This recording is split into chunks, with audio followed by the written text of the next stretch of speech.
One of the most important sources for your video is the proper lighting. I have a few materials lying around here and let's take a look at what it is. So, we are starting with this thing. This is the bulb holder, and then using wires you can just take this adapter, and last but not least the light source itself. So here's the basic idea. The wire from the bulb goes to the connector. One end of the connector goes to the regulator, and the other one goes to the source of the wire. Hence, we have the circuit completed. And so we are done with the connections, and the last and final thing to do is just put on the bulb to its connector. Okay, let me just go and connect it real quick. Some of the, you can probably find an adapter. Okay, so I have to replace this from this, but the problem with this regulator, which is smooth, is the intensity of the maximum limit of this regulator is not the full efficiency of the bulb. That's what I think. If you are concerned about the brightest mode, I would recommend something like this. At some point of time from the start, what happens is the thing goes dimmer. It raises, it attains the maximum and it goes dim. So the light source needs to be mounted somewhere, and for that I'm using this metal rod. I don't know where I got it. It was just lying around here, but I'm going to give you another clue as well. T-coupling size of 32 millimeter, I guess. The first modification is I took an angle grinder and I started slitting edges. As you can see, just because I slid it a bit too larger, not on purpose, this circumference was pretty large.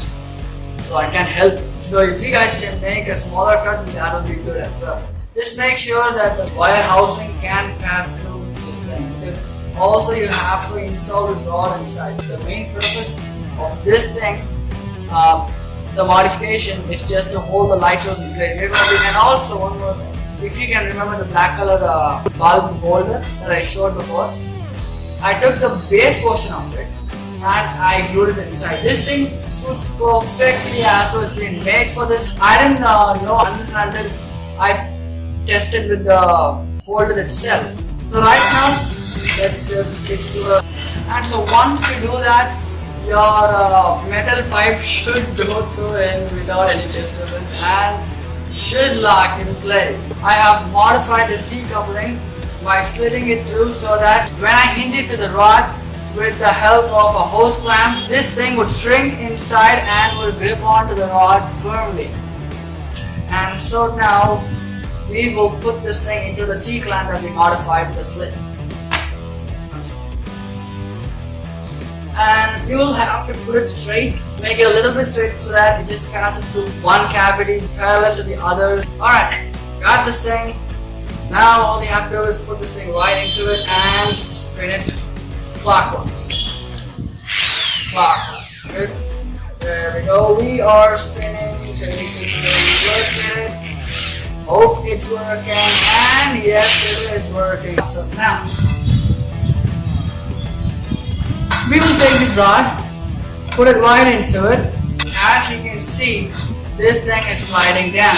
But once we tight, this thing hopefully shouldn't. And let's try that out. Hope it works. It should work. Please come on. Alright, I think it is stuck, which is really awesome, and it is not going down. Oh, there you go. This thing is working. So there we go. It's pretty much fitting into this.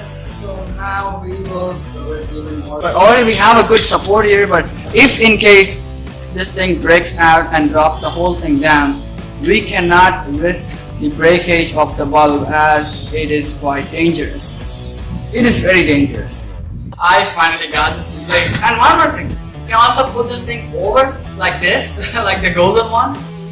And you can also put this inside like the slit. But making a slit very long will definitely spoil the structural integrity of the T-joint, and there is a high chance of breaking. So I might modify later, I might just slit in between and just put the hosing around it. So you are probably thinking about what am I going to do with this extra piece, or am I just going to leave it around like this? It's looking ugly as hell.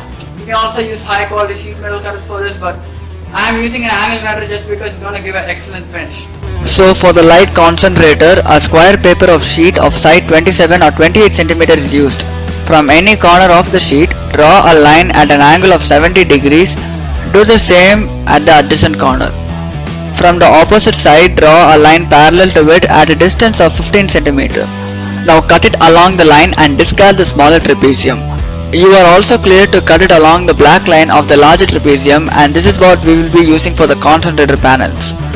Position and trace the trapezium on the cardboard in such a way that the larger side of the trapezium coincides with one of the edges of the cardboard.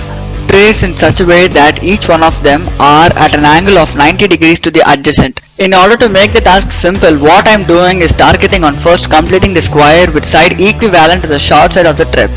So with this as a reference, the rest of the trapeziums can be arranged accordingly. Without touching the traps, start cutting out all the extra portions including the corner triangles, and the complete cutout should look somewhat like this. The next step is to bend the flaps using the edges of the square as a hinge. Do not bend them excessively, as it is only a reference as to know where the exact locations of the hinges after a coating of a reflective material is given, and doing so may weaken the joints as well. Once you are done with the bending, check for any kind of alterations if possible, and the final product should have all its edges on the same plane.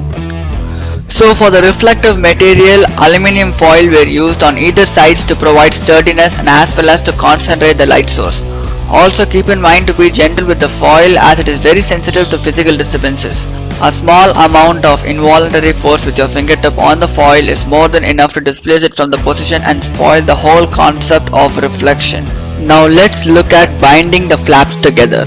Using masking tape, provide a temporary joint capable of holding the flaps in place without any displacement, and seal the joints using hot glue. Taking the tapes off might work in case of a masking tape. If an electrical tape or cellophane tape is brought into play, there is a high chance of peeling the aluminium layer off.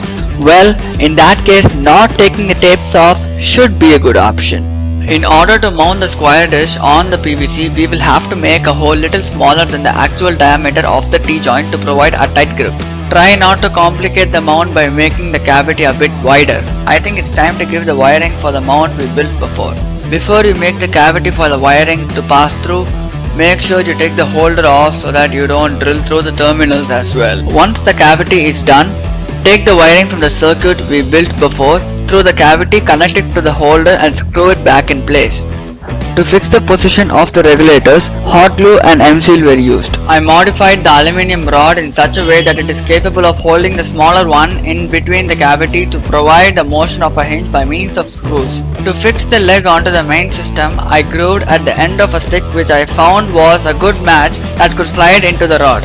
This can be used for the adjustment of the altitude of the light source. Now the short portion of the leg is to be fixed on the groove so that it does not move over a period of time. To make it permanent, I am using M-seal and hose clamps after positioning everything in its respective place. After inserting the stick into the rod, you now have the whole thing standing on its own, and the intensity of the light can also be controlled. Alright everyone, thanks a lot for watching.